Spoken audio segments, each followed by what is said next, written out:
अभी आप सुन रहे हैं RR रिकॉर्डिंग स्टूडियो से।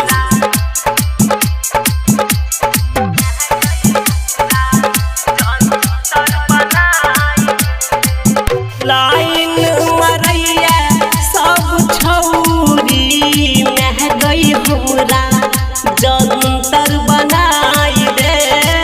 लाइन मरैया सब छौरी मह गई हमरा जंतर बनाई दे। जंतर बनाई दे कोनो ओझा से दिखाई दे। जंतर बनाई दे मैं गई ओझा से दिखाई दे। लाइन मरैया सब छौरी मह गई हमरा जंतर बनाई दे।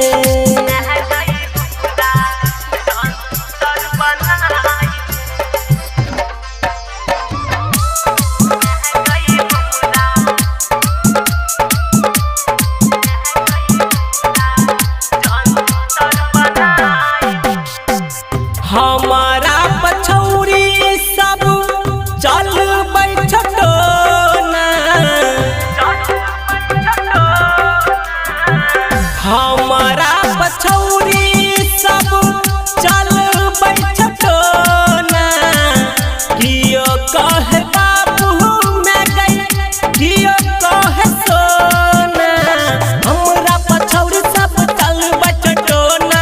एकरा पछौरी सब चल बैठटोना। कियो कहे बाबू मैं गई कियो कहे सोना। कियो कहे बाबू एकरा कियो कहे सोना। हमरा पछौरी सब चल बैठटोना।